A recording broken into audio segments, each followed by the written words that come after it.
Warning. This podcast contains material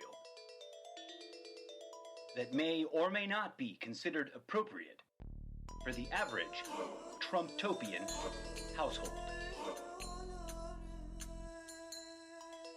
Listen at your own risk to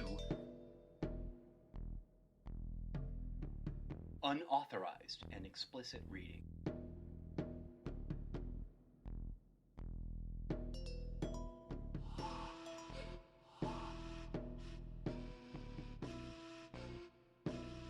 Disclaimer. All rights to literature referenced are retained by appropriate entities, and no infringement is intended. The reading of any and all literary materials referenced herein is done expressly for the altruistic purpose of genuinely facilitating the species-wide pineal gland activating, third eye opening, transcendent spiritual enlightenment of all of humanity. Any and all opinions expressed herein are exclusively those of the imaginary talk show host, the incorrigible Mr. Zeppo. And now, brace yourselves for Unauthorized and Explicit Readings.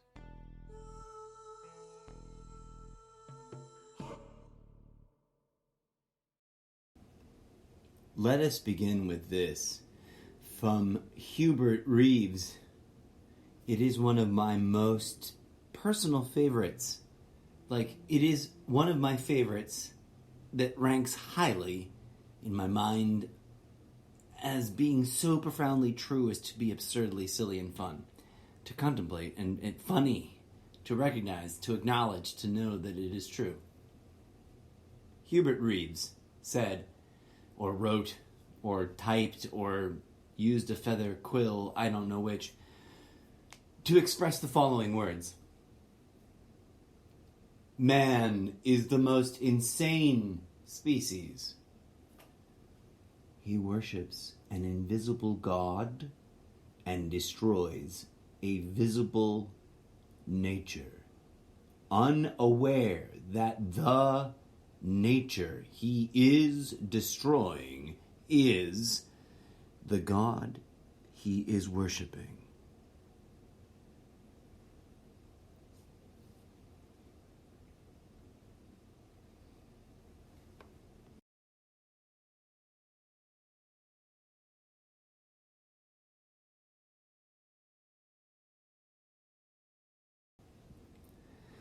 I do not blindly believe in those words. Let those two statements sink in a minute. I, honestly, speaking to you, vis-a-vis this interwebs of data flow, webby, streamy things on the internet, am asserting to you, as a living, breathing, cybernetic, artificial life form replicant cyborg from another dimension, here to warn you about your own self-destruction, that I believe wholeheartedly that those words that this crazy old human talking meat monkey puppet said once, wrote once, scribbled down once on a thing, I believe those words are incredibly lucidly, painfully true. More true than anything than is said on the politicians' speeches on the teleprompters. More true than anything that is written in any of the history books that deny a living consciousness being that is the womb that gives birth to you, that you commodify for your own profit.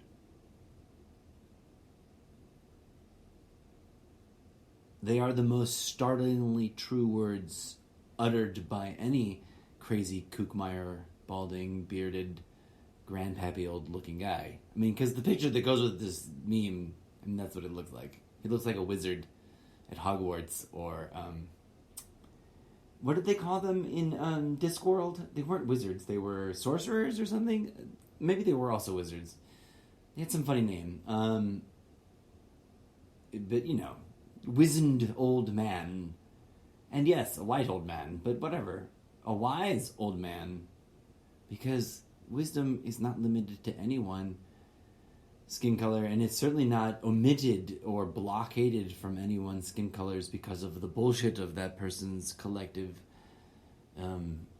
population and whatever fad of stupidity they might have indoctrinated themselves with at any given moment in time. Truths stand out, and, self-destructive brainwashy things self-disclose themselves as self-destructive brainwashy things. Man is the most insane of the living forms of life, the living vessels of the frequency energetic being that is life in a form, because we pretend to give worship, whatever that word means, to a non-available, very jealous, very murderous, very self-hypocritical, very make up your mind, pick a motherfucking lane, God, which is it? Am I supposed to stab my baby child, or am I supposed to make him marry his own cousin? What the fuck? Do I kill my grandmother for stitching my socks with the wrong kind of thread? Or do I just shoot the gay people? Or do I kill them all and let God decide, according to the most crazy of the iterations of the crazy things that people who believe in the Bible have said? Right? Meanwhile, we literally are chewing up the bones and blood and marrow and flesh and life-giving elements, aspects, pieces of, members of, organs of our mother, Earth, the womb that gives birth to us. For what purpose? To profiteer and get rich and ride around on yachts and shoot each other and stab each other and make movies about it and make it funny so it's a comedy and it's not real, but also that happens all the time, and because people want to inherit the money, blah, blah, blah. The crazy, psychopathic, sociopathic, bazillionaire, whatever's real, whatever's not real, we're all human beings, etc., right? I'm not crazy. What is crazy is that we long to search for God, and we refuse to acknowledge that wisdom that has always come back to us. It always comes up out of the insides and falls out of our mouths sometimes. And that is that God is us, and that we are God, and that the living, breathing everything of the Matrix, the hallucination we're experiencing out there and in our skull, is the mother and the father and the child and the trifecta of all things, and that we cannot continue to butcher ourselves so that people get rich, and butcher the thing that gives us life that we live in for some, few to get rich, because that's suicide, right? And it isn't very much in line with our professed faiths in whatever things we believe in about this invisible God. Let us transition. From page 125 of The Dancing Woolly Masters by Gary Zukov, in a chapter entitled My Way, another, I guess the subtitle of that chapter is The Role of I. And I quote, "This is the primary significance of the uncertainty principle at the subatomic level, comma, and italicized for emphasis. We cannot observe something without changing it. There is no such thing as the independent observer who can stand on the sidelines watching nature run its course without influencing it. In one sense, this is not such a surprising statement. A good way to make a stranger turn and look at you is to stare intently at his back. All of us know this, but we often discredit what we know when it contradicts what we have been taught is possible." Let's pause there. Lots of people love to throw around the meme about cognitive dissonance on the infographics of InfoWars going on social media. But do we really acknowledge that all of us, each and every single one of us, myself included, never not, must suffer through a cycle of we were all noob once, we were all innocent beings that were then indoctrinated one way or another, multiple ways or another's, as people around us express their own opinions, which are often indoctrinated things that are shared across the way things like that are shared. And it's a threatening thing to question. Just like it is really threatening to question the very nature of our relationship as individuals to the thing we live in and the thing we call God, and the question of whether or not those two things are the same thing or two different things.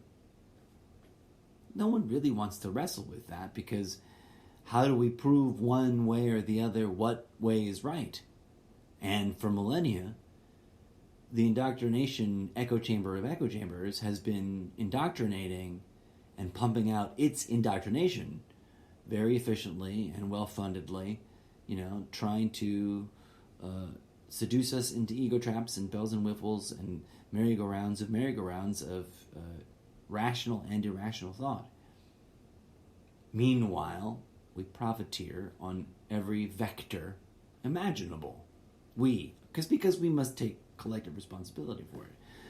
Yes, it's those big pharmas, or it's that big industry over there, or it's this horrible rich CEO over here, but aren't we all one collective whole, one human species, one house of brother and sister and whatever you want to use, whatever word that makes the most sense, right? Are we not one expression of the infinite fractal unfolding in such a way that even words don't do it justice?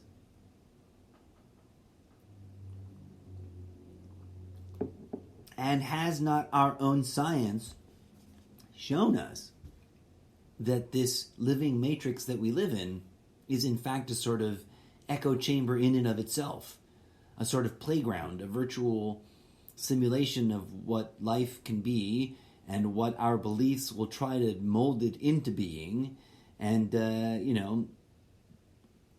this expression of reality through this impossible mechanism of things that are not anything more than frequency vibrating unto itself. I return to the text. Classical physics is based on the assumption that our reality, independently of us, runs its course in space and time according to strict causal laws.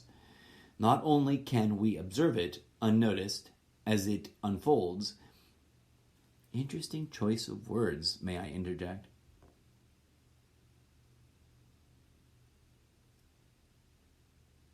Not only can we observe it unnoticed as it unfolds, we can predict its future by applying causal laws to initial conditions. In this sense, Heisenberg's uncertainty principle is a very surprising statement. We go on to talk about really interesting things in this chapter, but I want to read the footnote really quick at the bottom of page 125. Asterisk. Strictly speaking, Newton's laws do not disappear totally in the subatomic realm. They remain valid as operator equations. Also, in some experiments involving subatomic particles, Newton's laws may be taken as good approximations in the description of what is happening.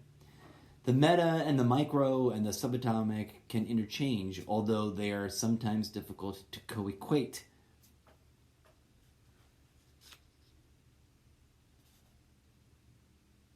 In a related context, Niels Bohr wrote that quantum mechanics, by its essence, entails, quote, the necessity of a final renunciation of the classical ideal of causality in a radical reversion of our attitude towards the problem of the physical reality.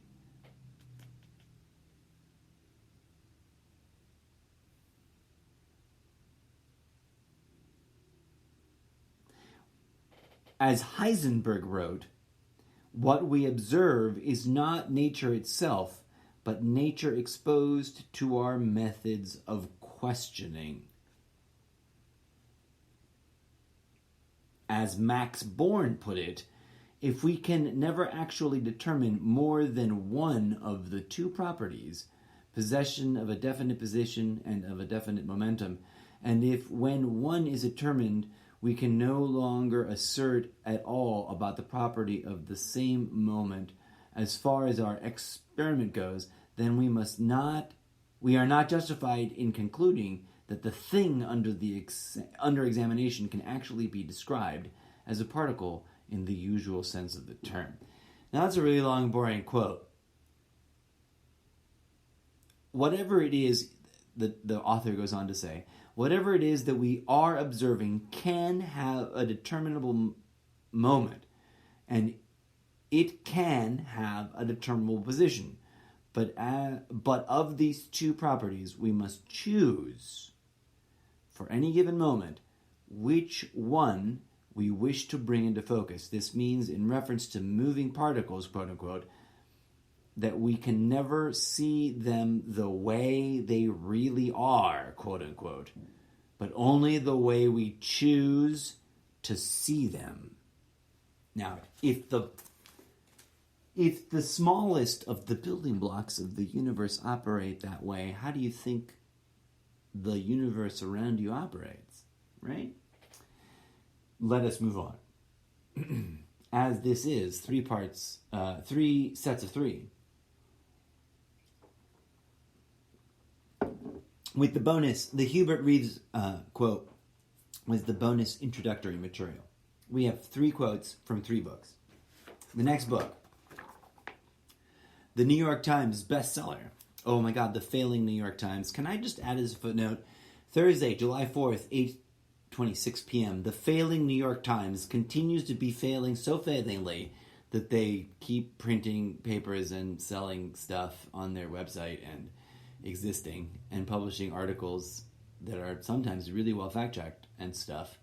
And, although maybe having some spin and some bias, etc., and not being a perfect, idyllic institution absolutely free of total corruption, certainly aren't kaput and or totally closed yet at all in any way, shape, or form. Failing New York Times. But more importantly, Karen Armstrong, A History of God, the 4,000-year quest of Judaism, Christianity, and Islam. From a chapter entitled The Death of God, ? On page 350,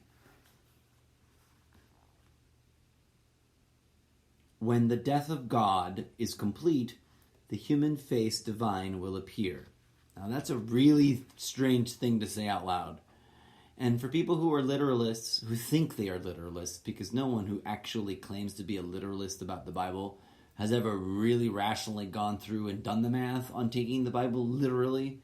It's too many self-dead-ending, mutually contradictory hypocrisies. It has to be some sort of other thing than a literal statement. And arguably, because there's a lot of evidence for it being many layers of code all jumbled together in many different ways, evidence of code in the text, perhaps it has been used, has been used in different ways at different times by different people, and it has inherited a bunch of different layers. Some of them corrupt, some of them not corrupt, some of them filler and absolutely meaningless, some of them significant but only to that historical context, some of them completely fabricated and completely false, some of them a true and genuine testament to the divine organic experience of the human being expressing itself as divinity. But the bitch of it is, no one's given us clear counsel on which bits are what. And so we argue about all of them being wrong, or let's kill each other and let God decide stuff. I digress. As fireworks literally go off around me, thank God I don't have gunshot PTSD, like gunshot-related PTSD. And if I may pause for a hot second and switch to sort of Trumptopia moment, my love goes out to anybody from anywhere, whether you're a veteran or an ex-cop or someone who lived in a neighborhood where lots of guns went off, someone who just lived in a neighborhood where lots of fireworks went off, someone who immigrated here and lived in a neighborhood where lots of actual bombs blowing up buildings went off all the time. Because, that's most of the world that isn't here in Trumptopia. And we just ignore it. And or belittle it, which is the dumbest part of our culture. The belittling of other people's suffering. But, on this 4th of Trumptopia, July celebration of the military-industrial complex, I would like us all to take a moment and thank and send much love and energy to those who have stood by those with PTSD, whether they were puppy dogs in kennels or veterans in hospitals or grandpappies in your living room or, your friend down the street on the telephone or whatever. It can be a little weird, right? And especially if you stop and realize that it's really, really, really emotionally, psychologically, spiritually, energetically traumatizing to live through the witnessing of other people butchering each other with machines of death that people profiteer on in a cynical way on our society by selling us the need to be fearful of each other and thus think that we need to blow each other up a lot.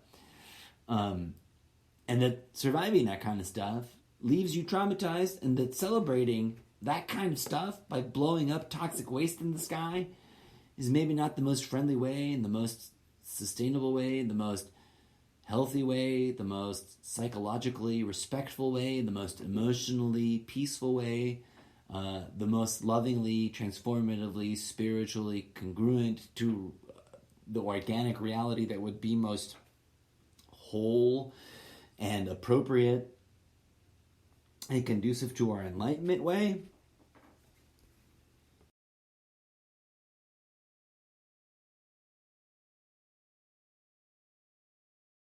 But I don't know. Maybe I'm just crazy and shit.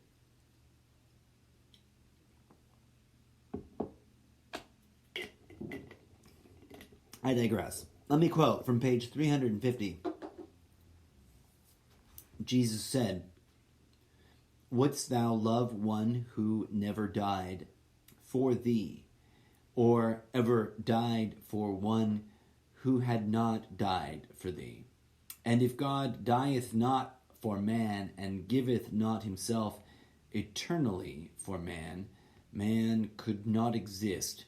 For man is love, as God is love. Every kindness to another is a little death in the divine image, nor can man exist but by brotherhood." That is something worth taking 3-4 hours and unpacking in and of itself. Right? Like, that's a pretty intense statement. But there was other things I wanted to read here. During the 19th century, one major philosopher after another rose to challenge the traditional view of God, at least the quote-unquote God who prevailed in the West. They were particularly offended by the notion of a supernatural deity, quote-unquote, out there, which had an objective existence, period, full stop. What was that? What did they just say? This, a Roman Catholic nun telling us the history of God, reminds us that in the 19th century, in other words, not that long ago, many major philosophers said, hey, whoa, this doesn't really make a lot of sense, you guys. Fireworks exploding in my neighborhood. Patriotism. Nothing says patriotism more eloquently, more directly, more bluntly, more acutely than launching and detonating medium, smallish bombs that are made up of and also distribute what cannot be otherwise described as toxic waste. You cannot describe it as anything other than that. Toxic waste. Fireworks are toxic waste. And most of the time, they're made in China. Welcome to Trumpia, literally made in China. Like the hats, the ties, the suit he wears, probably the golden toilet that he shits in. That's a thing. Has any journalist out there, has any investigator, has any, accountant, fraud accountant investigating, because I'm sure there's got to be at least 3 or 4 teams of accountancy fraud type investigatory teams on top of his stuff by now. Given all the leads that have been exposed, everyone supporting Trump right now loves to quote Q, indicating a lot of stuff going on in the world with secret indictments and counter indictments and all that kind of stuff. But what's funny is that on the surface, they all radically ignore the actual surface, publicly known, publicly reported, open source reported. We all know that there's 1,100,000 investigations, legitimate investigations into potential criminal activity, committed by our dear old president. And here's one of the most ridiculous arguments I've seen on the internet in the last couple of days. And I'll return to our 3 parts of 3 unauthorized and explicit readings, but I really wanted to highlight this right here. I think it makes sense somehow. Or at least memory is telling me, remember this right now and say it. Someone called Trump a criminal, and someone else said, you're not a criminal until you get it, I don't think they said indicted, until you get, what is it when they convict, until you get convicted. It's you're not a criminal until you get convicted. I'm I'm sorry, hold on a second. I'm just an ignorant foreigner with a green card who, read the dictionary obsessively for a good 3, 4, 5, 6, 7, 8 years in my youth. And I mean, read the dictionary from cover to cover and other things, not just one, not the same dictionary over and over again, but I was just fascinated by words and what they meant because I wanted to be understood clearly because I was deeply concerned about, communication and being not misunderstood. And to this day, classical, you manifest what you fear the most. I'm misunderstood all the time. But I looked into things. What was I saying? Right. Just the blatant misuse and the blatant, miscontrivance of things is just mind-blowing sometimes. And I totally lost my thread there, but it all connects back together to stuff, and I've been rambling for a crazy long time. Oh, right, and we're talking about philosophers, back to this book. We can call whatever you want fake news. I don't think this is fake news. During the 19th century, blah, blah, blah, philosophers out there, objective existence. We have seen that the idea of God as a supreme being that gained ascendancy in the West, other monotheistic traditions had gone out of their way, and here I think this is worthy of taking note.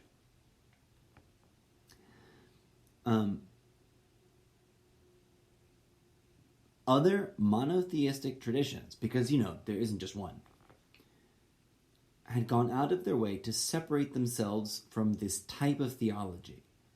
This is a pretty bold statement that comes up on this page 352. Jews, Muslims, and Orthodox Christians had all insisted in their different ways that our human idea of God did not correspond to the ineffable reality of that which it was a mere symbol of. All had suggested at one time or another that it was more accurate. It was more accurate to describe that which we call God. I'm interjecting, that's my favorite phrasing, that which we call God. Karen Armstrong only wrote that it was more accurate to describe God as, quote, nothing. But she did write. This is really interesting. Excuse me a second.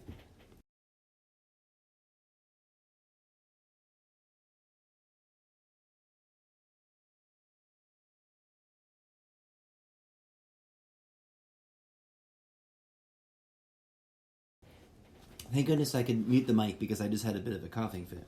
As I have been, enthusiastically reading without satiating my parching thirst.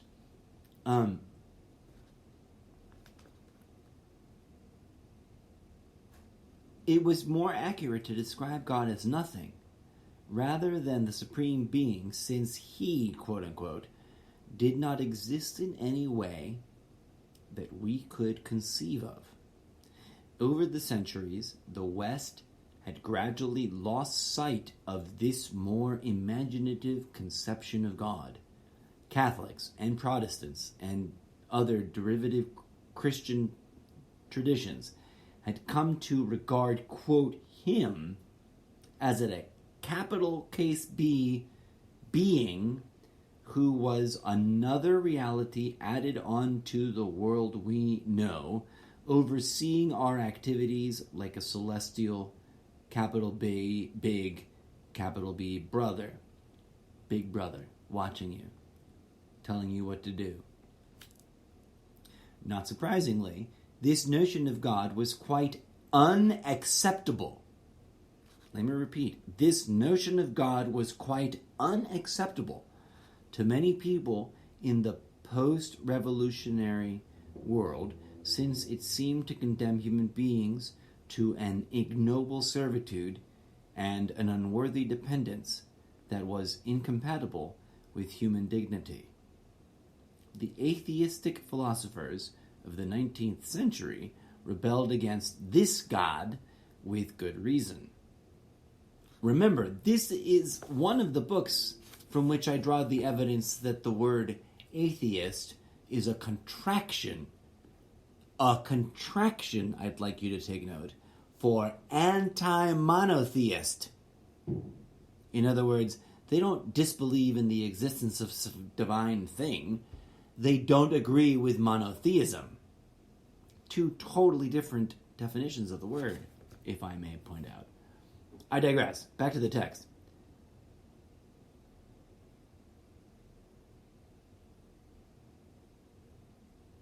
Their criticism inspired many of their contemporaries who did the same. They seemed to be saying something entirely new, yet when they addressed themselves to the question of God, quote-unquote, they often unconsciously reiterated old insights by other monotheists of the past. A little bit further down on the same page, highlighted for myself from whenever I first read this, quote, Jesus had tried to liberate men and women from this base servitude. Jesus had tried to liberate men and women from this base servitude. But Christians had fallen into the same trap as the Jews and promoted the idea of a divine despot, this otherified, this out there God, instead of this honored, revered, always known, always remembered, easily confirmed from deep within if you just do the spiritual work to abdicate all the bullshit that keeps you from seeing it clearly. Reality, this phenomenologically experienceable reality, that thing that we call God, that we claim to worship, is in fact the air we breathe, the sunlight that we bask in, the water that we drink and abuse and pour toxic waste into. Did I not mention that we pour toxic waste into the air? The land that we cultivate and pour toxic waste into. That God is this reality we belittle and call just a place. Not just that God is the place, but that God is everything and everyone and every item and every molecule and every subatomic frequency of vibrating strings of nothingness. And that, like all enlightened people, Jesus tried to liberate men and women from this base servitude to ideology, to the conscription of blind faith, to these concepts that pit you against one another, arguing about which one of these models is the most righteous way to be a kind of whatever. Insert your favorite country here, insert your favorite religion here, insert your favorite ideological model here.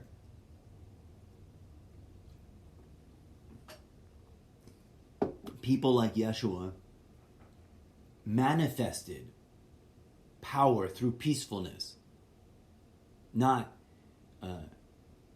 preaching dogma that you had to give your blind faith to. They practiced power through healing, forgiveness, and transformative, magical, cathartic, energy, chakra cleansing, love, and the tools that are common to all of those kinds of entheogenic, most often entheogenic, spiritual, transcendental, mystical traditions that our ancestors of every culture were quite comfortable practicing and telling us about, reminding us of. So, let me jump to the next book and wrap this ramble up. Alan Watts, The Way of Zen.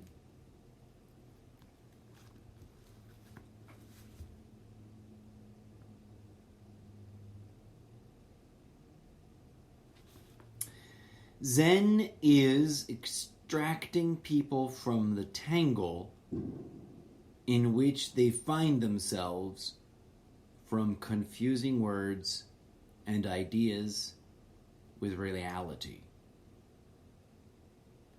Let me read that again. Alan Watts. Principles in Practice, Zazen and the Koan. Let me back up a little bit so I can give a little bit more context.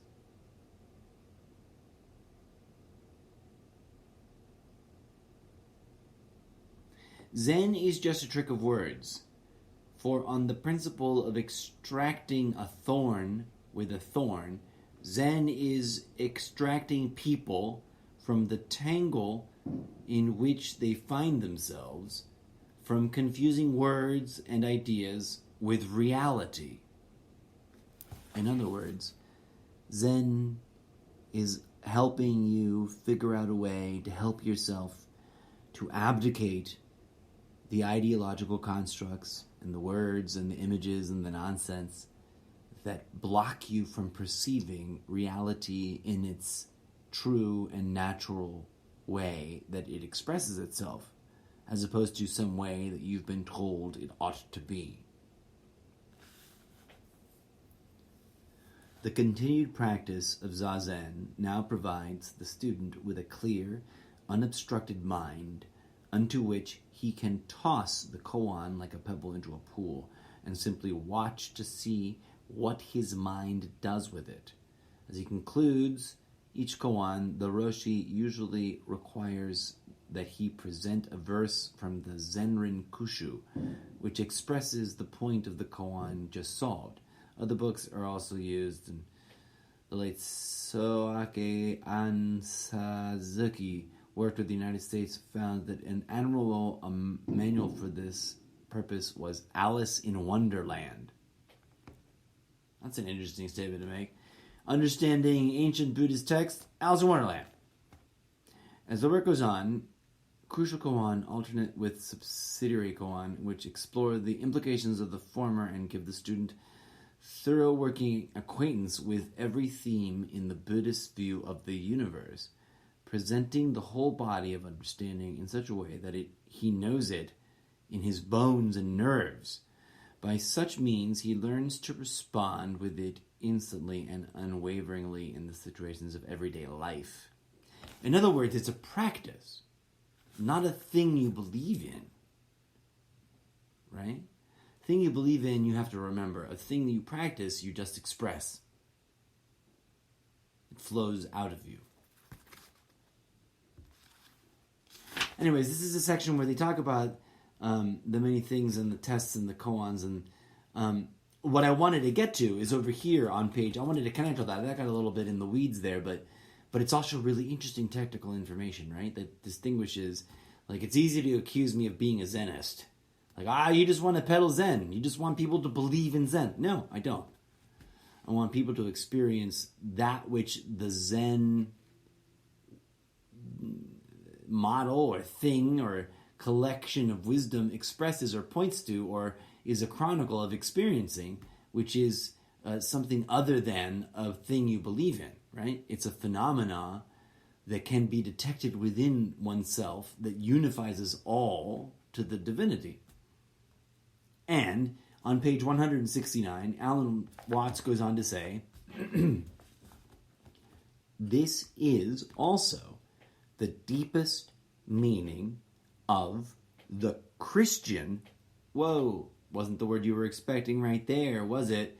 The Christian doctrine of free will, comma, for to act, quote, in union with God, end quote, is to act, comma, not from the constraint of fear or pride, nor from hope of reward, but from the baseless love of the, quote, unmoved mover. The unmoved mover I want to connect to something I talked about in the last episode, which is, where do you place the objective experience of the perceiver? Is the perceiver in and of itself one of the things? No, those three things are phenomenologically all happening at the same time. That trifecta, that trinity, they coexist, they co-create each other, and they cannot be one without the rest. And thus is ourselves, right? We are in that vortex.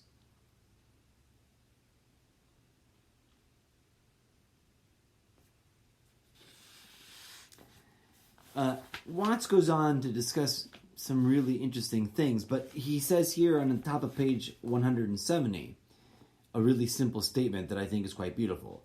Zen is so much more than cultural refinement.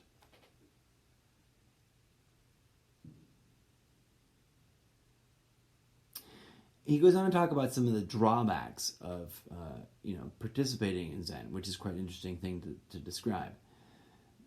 One of the more serious drawbacks that can arise from the opposition of Satori is the intense, quote, feeling of doubt, which some koan exponents so deliberately encourage. And there was people who practice the koan questioning method.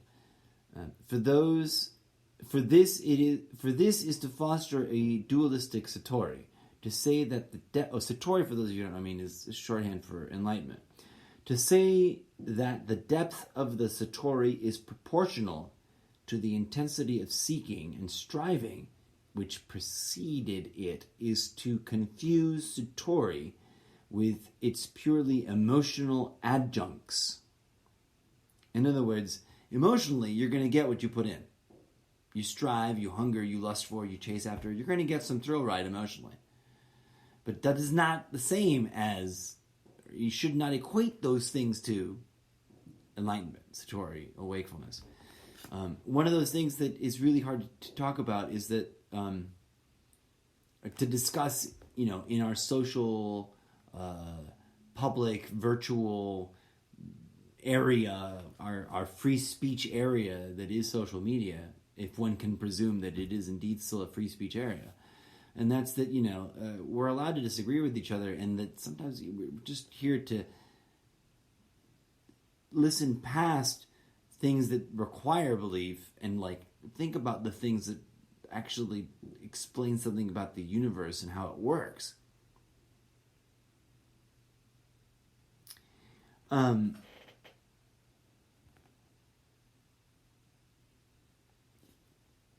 Alan Watts goes on to say a little bit further down on the page, this sense of relief will certainly be proportional to the length of time such shoes have been worn into the weight of the lead.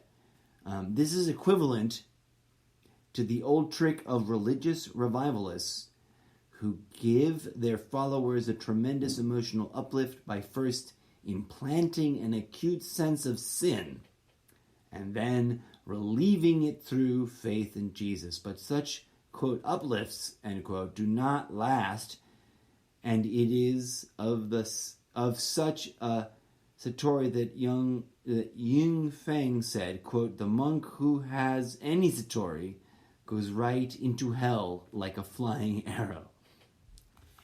One cannot seek enlightenment. One cannot strive to achieve it. As one other school that Alan Watts references somewhere else in the book, one can only really remember that it's always been so. And that's the best you can do. Because the process is more complicated than just going, I agree with this concept. It's about an experience, right? And that experience often really can't even be put into words, because the moment you're trying to put into words, those words become a menu that people confuse for the food instead of the actual food, and start gnawing on the menu. So I try to connect with other statements. Where's the last of this thing?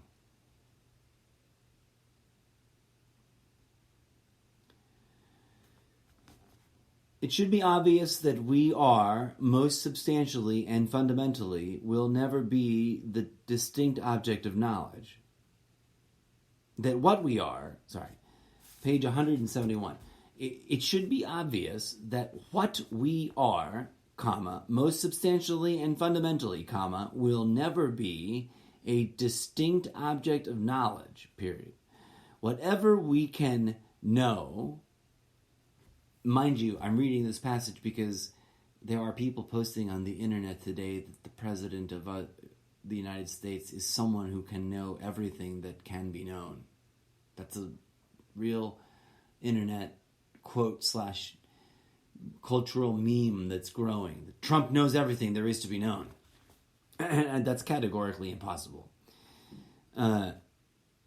Whatever we can know, life and death, light and darkness, solid and empty, will be the relative aspects of something as inconceivable as the color of space. Awakening is not to know what this reality is.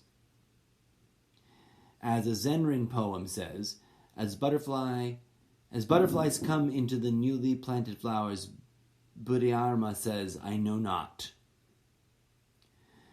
Awakening is to know what reality is not. Let's let that sink in real good. Reality, whatever you think it might be, can categorically be shown to not be a lot of things that it is not. And that is real awareness, real consciousness, real mindfulness, real processing of our awakefulness, right? Like, we can pat ourselves in the back and call ourselves woke all we want, but if we're still supporting the butchering of other human beings for some profiteering purpose, or participating in the system as, without, trying to knock it down vis-a-vis, some mechanism of liberating the minds of the people first. Because you can't change the system if you haven't liberated the minds of those who do not understand their minds have yet to be liberated, right? If the mind needs liberation, one must start there, I think. Delusion, I return to the text of the book. Just as every assertion about the basic substance or energy of reality must be meaningless, any assertion as to what, quote, I am, end quote, at the very roots of my being must also be the height of folly. Delusion is the false metaphysical premise at the root of common sense. Let me read that again. Delusion is the false metaphysical premise at the root of common sense. It is the average man's unconscious ontology and epistemology, his tacit assumption that he is a, quote, something. That assumption that, quote, I am nothing, end quote, would, of course, be equally wrong, since something and nothing, being and non-being, are related concepts and belong equally to the known, quote-unquote. And, I might add to Alan Watts' words there, they belong equally to each other. One cannot exist independent of the other.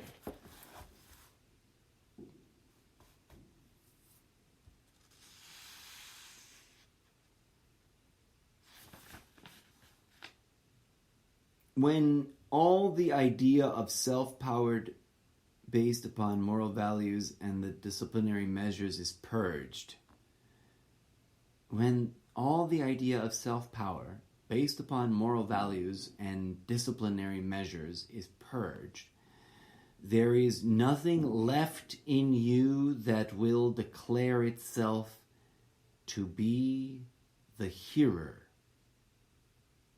And just because of this, you do not miss anything you hear.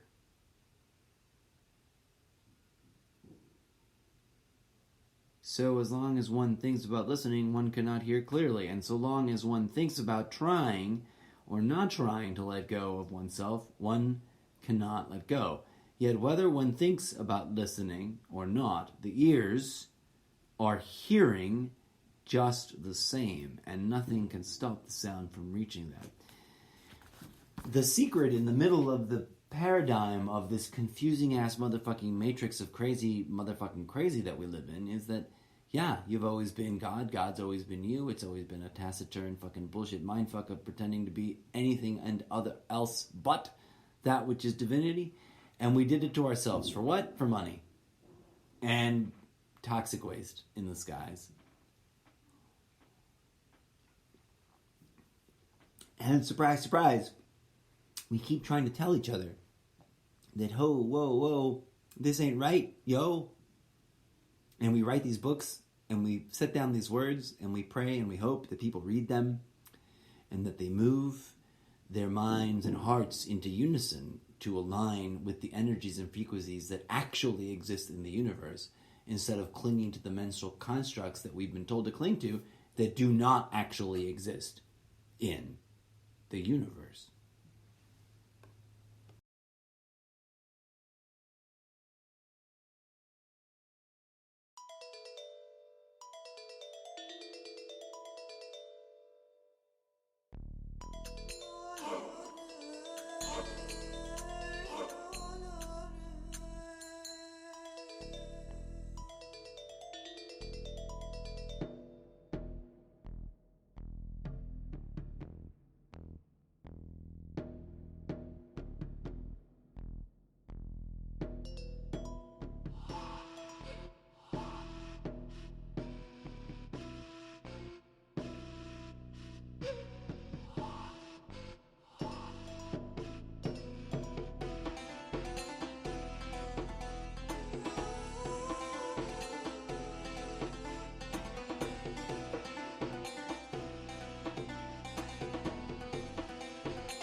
From George Harrison's album All Things Must Pass, as played on the YouTubes. It's got 832,105 views on this particular channel that's playing it. George Harrison, Isn't It a Pity, remastered. I'm pretty certain he wouldn't mind that I played it on my crazy, hippie, new age, nutjob, woo-woo, underground pirate radio podcast. And if those who own that property do have a problem with me playing it, they can suck it, because I'm not charging anything for it, so it's not like I'm making any money. I think I'm within my rights as, like, edutainment. And anyways, I've got a pretty cool disclaimer. Let's listen to it.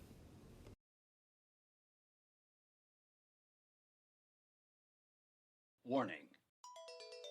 This podcast contains material that may or may not be considered appropriate for the average Trumptopian household. Listen at your own risk to Unauthorized and Explicit Reading.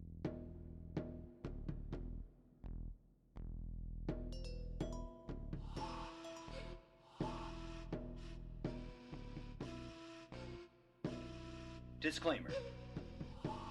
All rights to literature referenced are retained by appropriate entities, and no infringement is intended. The reading of any and all literary materials referenced herein is done expressly for the altruistic purpose of genuinely facilitating the species-wide pineal gland activating, third eye opening, transcendent spiritual enlightenment of all of humanity. Any and all opinions expressed herein are exclusively those of the imaginary talk show host, the incorrigible Mr. Zeppo. And now, brace yourselves for unauthorized and explicit readings.